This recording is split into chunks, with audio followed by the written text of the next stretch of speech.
Alright, at dahil malapit na ulit magpasukan, ay susulitin na natin ang ating bakasyon ngayong taon. Kaya naman, samahan niyo ako puntahan ang Batanes of the East. O, diba? Napakaganda. Pero bago yan, ay ipapakita ko muna kung ano yung mga ginawa ko dito sa Dingalan, Aurora. Isa sa mga pinuntahan ko ay ang Tanawan Falls. Pero bago yun, ay kailangan mo munang mag-trike papunta dun sa loob.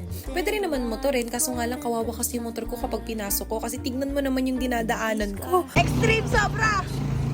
Pug! Pug! Ang lalaki ng pako! May mga activities silang ino-offer dito katulad na lamang ng giant swing, zipline, hanging bridge, at spider web. Pero ang giant swing talaga is a must try dahil sobrang matatanggal yung kalong mo sa unang swing mo pa lang doon. And then for as low as 700 pesos, pwede mo na silang matry lahat. Pero kung natitipid ka for only 350 pesos, matatry mo na yung giant swing. Onting lakad nga lang at matatagpuan mo na ang Tanawan Falls. Ang entrance fee nga pala dito ay 20 pesos. At sa tingin ko ay kaya naman to ng mga kasama natin na medyo may edad na dahil hindi naman sobra ang trekking na gagawin natin dito. Pagkatapos nga yan ay magmumotor naman ako pupunta sa Pacific View Deck. And magtitake ulit ako ng tricycle. O diba, sobrang ganda ng view na makikita ko. And then pwede rin naman gumamit ng motor. Pero meron silang parking fee na 20 pesos. Ang tricycle pala ay 20 pesos din naman ng isa. Meron din silang entrance fee na 25 pesos. O, diba? And anong makikita mo? Ayan, sobrang gandang view. Grabe! At pwede na kayo mag-picture taking. Actually, marami namang mga spot dyan na pwede kayo mag-picture, family, barkada, or couple man. At pwede rin kayong bumaba for the closer look na gusto ninyo.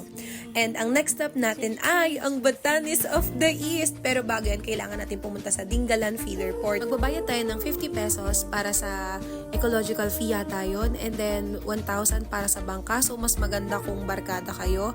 At least 10 para mas makakamura kayo. Dito ko na siguro hindi marirecommend yung mga kasama natin ng mga medyo may edad na at hirap ng maglakad. Kasi meron silang trekking na I think ko 20 to 30 minutes. And kahit ako masasabi ko talaga na sumakit yung tuhod ko dito. Pero tignan mo naman kasi yung view, yung makikita mo after. Grabe! Mapapasabi ka na lang, hi, ang ganda. O, diba? Grabe.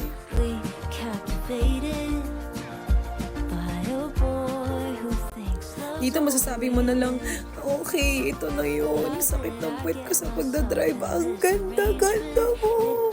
Tapos ayan, pwede ka na mag-emote. Actually, hindi ako agad bumaba kasi in-enjoy ko talaga muna yung view. Yung iba kasi pagkatapos nila mag-picture, bumababa na sila. Pero ako sabi ko dun kay Kuya Tour Guide, Kuya, stay muna tayo kahit mga 1 hour. Ganun.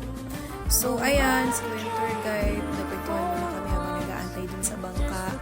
And yung bayad ko nga po pala sa kanya is 1,000 pesos. Kasi ganun ang bayad sa kanila. Pag maghapon, 1,000. So kung 2 days mo sila, I think 1,500 or 2,000. And ito yung napagkwentuhan namin. Yung palay yung babae. Siyempre, sinong manok ang nandito tuka sa palay? Pag lumapit, di ba? Sabi nga yung palay na lumalapit sa'yo. Kaya, mahirap po talaga ano yung manok. So kuya, paano po ba kukontent yung mga manok kung nahihilo po ba kayo? Huwag siyang gumaling doon sa palay. Huwag siyang tumingin. Ayan, dumating na yung bangka. And nag-request ako na magpa-stop sa gitna ng dagat kasi gusto kong maligo doon. At yan, natapos na ang aking tour. And huwag niyong kalimutan kumain sa Norwin Seafood Restaurant dahil napakamura at masarap ang pagkain na ina-offer.